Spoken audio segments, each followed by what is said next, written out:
साथी IAS online में आप सबका हार्दिक स्वागत है। आज मैं आपको बतलाने जा रहा हूं छोटी आंत में पाचन, डाइजेशन इन स्मॉल इंटेस्टाइन। छोटी आंत में मुख्य 3 पाचक रस भोजन में मिलते हैं, जिसमें सबसे पहला है पित्तरस है और उसका पित्तरस के बारे में मैं बतला रहा हूँ। पित्तरस यकृत द्वारा स्त्रवित होता है और यह जो है पित्ताशय में संचित होता है। पित्ताशय में गॉल ब्लैडर में यह संचित रहता है। पित्तरस गाढ़ा हरे पीले रंग का, क्षारीय पीएच इसका 7.8 से 8.6 का होता है। प्रत्येक मनुष्य में 600 मिलीलीटर पित्तरस का स्रवण होता है। और पित्तरस में कोई भी, आप यह जान लीजिए, पित्तरस में कोई भी पाचक एंजाइम नहीं पाया जाता। यह बार बार पूछा जाता है, इसलिए इसको थोड़ा ध्यान आप लोग रख लेंगे। पित्तरस में कोई भी पाचक एंजाइम नहीं पाए जाते हैं।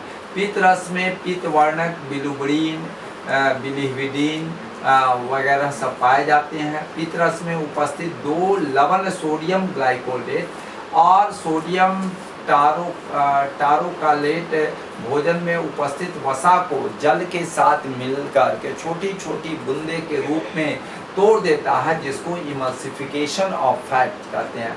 यह बार बार पूछता है, इमल्सिफिकेशन ऑफ फैट बार बार पूछता है, इसको आप लोगों को ध्यान रखना पड़ेगा। मैं एक आपको बता रहा हूँ कि फैट जो है बाइल के द्वारा, पित्तरस के द्वारा इमल्सिफाइड फैट में टूटता है। और इमल्सिफाइड जो फैट है आपको पैनक्रियाटिक लाइपेज की एक्शन के द्वारा फैटी एसिड और डाइग्लिसराइड्स में यह टूटता है।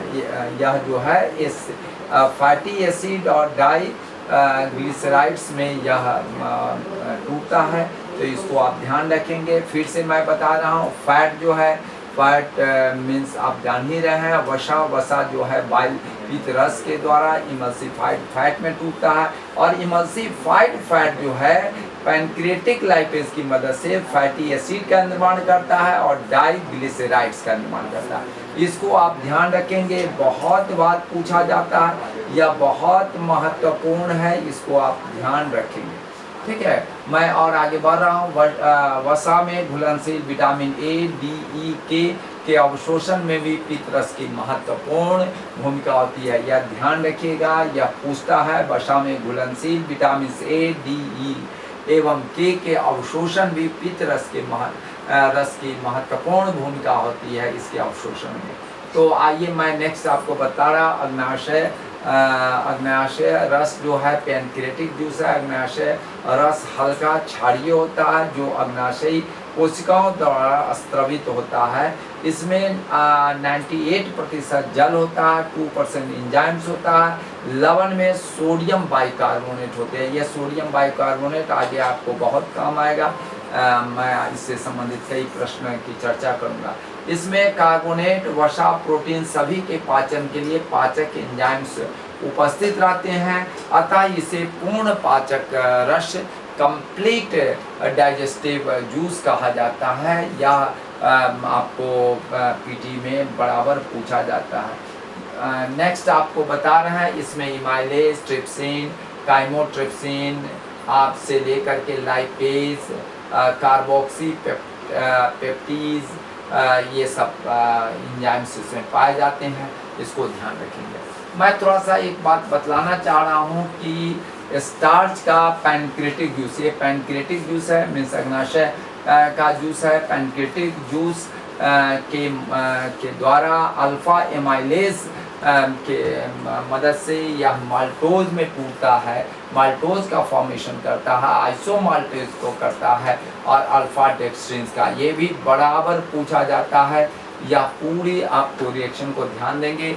स्टार्च जो है आपको पैनक्रियाटिक जूस की मदद से अल्फा एमाइलेज के द्वारा माल्टोज, आइसोमाल्टेज और अल्फा आपको डेक्स्ट्रिन में फॉर्मेशन होता है, इसको ध्यान रखें। अब हम थोड़ा सा बतलाना चाहते हैं प्रोटीन का पाचन जो होता है कैसे होता है। यह जो है means action of pancreatic juice जो होता है वह कैसे होता है प्रोटीन पर। तो आप ध्यान देंगे ट्रिप्सिनोजेन जो है इंटेरोकाइनेज ऑफ इंटेस्टाइनल जूस से यह ट्रिप्सिन का निर्माण करता है। आपको यहाँ पर काइमोट्री ट्रिप्सिनोजेन जो है ट्रिप्सिन की मदद से यह जो है काइमोट्रिप्सिन में फॉर्मेशन होता है, जिसको प्रो इंजाइम भी कहते हैं। प्रो कार्बोक्सी पेप्टिडेज जो है ट्रिप्सिन की मदद से कार्बोक्सी पेप्टिडेज में फॉर्मेशन करता है। यह ध्यान रखेंगे। प्रोटीन का पाचन जो होता है पैनक्रियाटिक जूस में जो होता है, मीन्स अग्नाशय रस में जो होता है, इसकी चर्चा कर रहा हूँ अभी मैं आगे आपको बता रहा हूँ। अब यह 3 हमने रस की बात किया था। छोटी आंत में एक पीत रस की बात किया था, बाइल जूस की बात किया था, दूसरा अग्नाशय रस की बात किया था, तीसरा जो है अंत्र रस इंटेस्टाइनल जूस की बात किया था। इंटेस्टाइनल जूस में सबसे महत्वपूर्ण है माल्टोज जो है वह माल्टेज के एंजाइम्स के द्वारा ग्लूकोज और ग्लूकोज में यह फॉर्मेशन करता है। आइसोमाल्टेज जो है आइसोमाल्टेज एंजाइम्स के द्वारा ग्लूकोज में फॉर्मेशन करता है। सुक्रोज जो है सुक्रेज, या ध्यान रखिएगा यह एंजाइम्स जो है सुक्रोज जो है सुक्रेज एंजाइम्स के द्वारा ग्लूकोज और फ्रुक्टोज, यहाँ फ्रुक्टोज ध्यान रखेंगे यह बराबर पूछता है, फ्रुक्टोज में चेंज करता है। लैक्टोज जो है जो दूध में होता है लैक्टेज के द्वारा ग्लूकोज और गैलेक्टोज में करता है। अल्फा डेक्स्ट्रीन जो है अल्फा डेक्स्ट्रीनेज के द्वारा यह ग्लूकोज में करता है। तो इसको ध्यान रखेंगे। इंटेस्टाइनल जूस में जो होता है आपको मुख्य रूप से आंत्र रस में जो माल्टोज से जो चेंजेज होता है उसको पूछा जाता है। विशेष करके यह जो है बहुत बार पूछता है माल्टोज वाला, उसको ध्यान रखेंगे कि माल्टोज ग्लूकोज में करता है। एक और ये भी सुक्रोज वाला पूछता है और लैक्टोज वाला, यह का ध्यान देंगे। मैं ये कहना चाह रहा हूँ कि यह पीले रंग का जो आंत्र रस है पीले रंग का क्षारीय होता है, 7.5 से 8.3 का द्रव का होता है, जो आंत्र ग्रंथियों क्रिप्स ऑफ लिवर कुंड द्वारा स्रावित होता है। ये ध्यान रखिएगा, इसके बारे में मैं पिछले वीडियो में भी बतलाया था, ठीक है ना। तो क्रिप्स ऑफ लिवर कुंड को ध्यान रखेंगे। छोटी आंत में पहुँचे भोजन में सबसे पहले पीत रस मिलकर भोजन की प्रकृति को अम्लीय से क्षारीय बनाता है, क्योंकि आप देख रहे हैं यहाँ क्षारीय भी है, यहाँ भी आप देख रहे हैं जो आपका पीएच जो है सो हल्का क्षारीय है, तो अम्लीय से क्षारीय बनाता है। और यह जो है आपको भोजन में उपस्थित वसा या चर्बी को पानी के साथ मिलकर इमल्सन्स बनाते हैं या इमल्सन्स बनाते हैं, और ये इसको ध्यान रखेंगे। अब भोजन इलियम में पहुंचता है, जहां आंत्रस जो है इंटेस्टाइनल जूस में मिलता है और भोजन का पाचन लगभग पूर्ण हो जाता है। छोटी आंत तक भोजन का पूर्ण पाचन हो जाता है, इसको ध्यान रखेंगे। आपको छोटी आंत तक ही, क्योंकि आपको बड़ी आंत में एब्जॉर्प्शन होता है। मुख्य रूप से आपको मैंने चर्चा किया है कि आपको पानी का एब्जॉर्प्शन अवशोषण सबसे ज़्यादा होता है लार्ज इंटेस्टाइन। अब प्रोटीन का पाचन जो है एक्शन ऑफ इंटेस्टाइनल जूस आंत्ररस के प्रभाव से क्या होता है उसको थोड़ा सा देख लीजिए। पेप्टाइड्स जो है एमिनो पेप्टिडेज के प्रभाव से यह एमिनो एसिड्स में परिवर्तित होता है, और आपको डाईपेप्टाइड्स जो है डाईपेप्टिडेज के द्वारा एमिनो एसिड्स में फॉर्मेशन होता है। इसको ध्यान रखेंगे।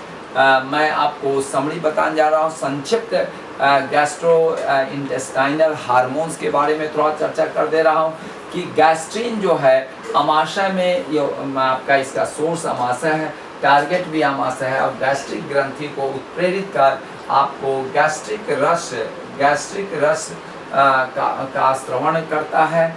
इंटेरोगैस्ट्रोन जो है ग्रहणी, जिसको डियोडेनम कहते हैं, अग्नाशय, यकृत और अमाशय में ये होता है। आपको टारगेट इसका है बायोकार्बोनेट अग्नाशय रस में स्रवित करना, पित्त रस का श्रवण करना, ये सब काम इसका है। उसके बाद डियोक्राइनिन जो आपको सोर्स है ग्रहणी, टारगेट इसका भी ग्रहणी है। ब्रूनर्स ग्रंथि उत्प्रेरित करता है ब्रूनर्स ग्रंथि को उत्प्रेरित करता है, ब्रूनर्स ग्रंथि को उत्प्रेरित करता है, जिससे म्यूकस का स्रवण होता है। और इंट्रोक्रीनिन जो है छोटी आंत, इसका सोर्स है, टारगेट भी है, छोटी आंत है, वही क्रिप्स ऑफ लिवर खून की जो बताए थे उत्प्रेरित कर इंजाइम को स्रवण करता है। तो यह जो है आज मैंने आपका ये जितना भी आपको डाइजेस्टिव सिस्टम्स है उसके जितने भी पार्ट्स हैं, बक्कल कैविटी से लेकर मुख गुहा से लेकर के फायरिंग से लेकर के, फायरिंग्स के बाद आपको ओसोफेगस है, ओसोफेगस के बाद स्टोमिक है, स्टोमिक के बाद छोटी आंत है, छोटी आंत के 3 पार्ट्स बहुत महत्वपूर्ण है। डियोडोनम हम जिसको कहते हैं, दूसरे को हम आपको 2 और हैं, इलियम है वगैरह। उसके बाद आपको आ जाता है बड़ी आंत। बड़ी आंत के बाद जो है मल द्वारा मल के रूप में बाहर निकलता है। तो यह जो एलिमेंट्री कैनाल का जो सिस्टम है, यह शुरू से अंत तक मैंने सारे पार्ट्स के बारे में बता दिए आपको, सारे जो प्रोसेस है डाइजेशन का उसको बता दिए, जितने भी स्फिंक्टर्स हैं जिसको वाल्व के रूप में लोग जानते हैं उसको बता दिए आपको। तो सारी चीज़ों को एब्जॉर्प्शन किस किस पार्ट्स में क्या होता है, इन सारी चीज़ों को बता दिए हैं। आप लोगों से मेरा नम्र निवेदन है कि आप लोग हमारे चैनल प्रणति IAS को आपको सब्सक्राइब करेंगे। अगर नहीं सब्सक्राइब किए हैं तब, अगर सब्सक्राइब कर लिए हैं तो शेयर करेंगे, और उसको जो है शेयर करने के बाद जो है आपको कम से कम बेल आइकन या कोई अच्छे कमेंट्स हैं तो आप या सजेशन है आप देंगे। मेरा आपसे बार बार निवेदन है कि मैं आपको कह रहा हूँ कि आप एवरीडे का न्यूज़ जो है वह सारे न्यूज़ जो हैं हमने आपको प्रत्येक दिन प्रोवाइड करता रहा हूँ और करता रहूँगा। आप उसको नियमित रूप से देखेंगे। टेलीग्राम चैनल लिंक कर दिए हैं, आप उसको देखते रहेंगे। तो एक और सुविधा हमने दिया है कि आपको जितने भी मैं पढ़ा रहा हूँ वीडियो, उसका नोट्स भी प्रोवाइड कर दे रहा हूँ। आपको नोट्स के लिए बहुत सारी किताब खरीदना बहुत मुश्किल है। मैंने जितने भी पुस्तकें हैं, हर एक विषय वस्तु पर 20-25 जो पुस्तकें फेमस हैं, सबका हमने सार तत्व और मुख्य बातें लेकर के रख दिया हूँ। आपको उसमें मेहनत करने की ज़रूरत नहीं है, केवल आपको कंसंट्रेशन रखना है समझने में, और कंसंट्रेशन याद रखना है आपको, मुख्य बातें आपको याद रखना है। अगर इस तरह से आप लोग करते रहेंगे तो निश्चित ही आप UPSC और नौ पब्लिक सर्विस कमीशन पास करेंगे, क्योंकि आप आए हैं धरती पर IAS बनने के लिए, डिप्टी कलेक्टर और कलेक्टर बनने के लिए। मेरा आप लोगों से बार बार फिर नम्र निवेदन है कि आप इसको देखते रहेंगे। कोई प्रश्न होगा तो पूछेंगे, क्योंकि अब हम प्रश्नोत्तरी को भी बहुत हज़ारों नहीं कई हज़ार के रूप में आपको देते रहेंगे, उसका उत्तर भी प्रोवाइड करते रहेंगे, आप देखते रहेंगे। तो चलिए आज का यह चैप्टर जो है पूर्ण रूपेण आज हम इसको समाप्त कर रहे हैं। नेक्स्ट वीडियो में हम रेस्पिरेटरी सिस्टम को बतलाएंगे और उसके सभी पार्ट्स और उसके कार्य के बारे में बताएंगे। तो आज का क्लास यहीं ख़त्म हुआ। जय हिंद, जय भारत।